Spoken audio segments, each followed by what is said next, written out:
NMSU players and coaches held on to the gun at the center of a deadly shooting on UNM's campus for more than 12 hours as state police tried to track it down. That's according to a new report. NMSU is now hiring an external investigator to delve into what led up to that shooting and how the university handled it.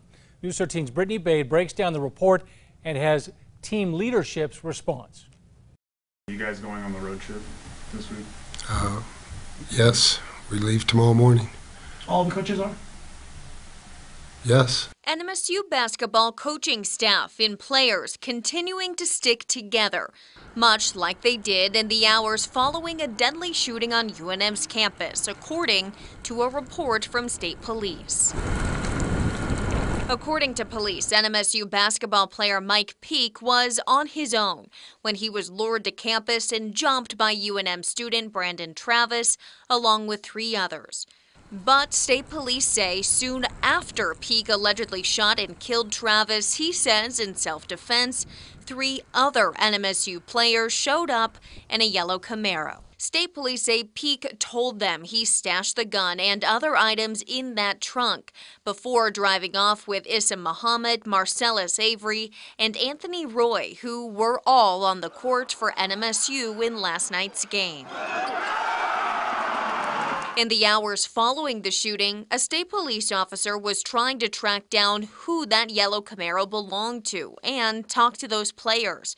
But head coach Greg Heyer blocked his efforts, saying he needed to talk to the athletic director and find out if the players needed to get legal representation. The report says when the officer tried to get back in touch with Coach Heyer, it kept going to voicemail. Around noon, nearly 12 hours after the shooting, the officer learns the team bus is on its way back to Las Cruces amid an active investigation. The officer then takes off down I-25 to stop the bus and try to find the gun along with other evidence. The bus driver was advised to pull over near San Antonio, New Mexico, but before the lead officer could get there, he learns assistant coach Dominique Taylor has the gun and is still at the Doubletree Hotel in downtown Albuquerque. The officer says Taylor met him at the elevator with the gun wrapped in a towel. According to the report, Taylor said the other players told head coach Heyer where the gun was and Coach Heyer called him. Now questions linger about which coaches knew what and when. Assistant coach Taylor told police he had around 20 missed calls in the middle of the night from 2 of the students involved and Coach Heyer.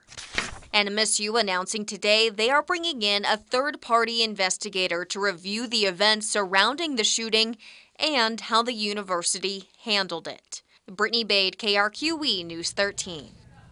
In light of this report, we asked NMSU if any more players or coaches are being considered for suspension. The spokesperson told us that is something the independent investigation will determine.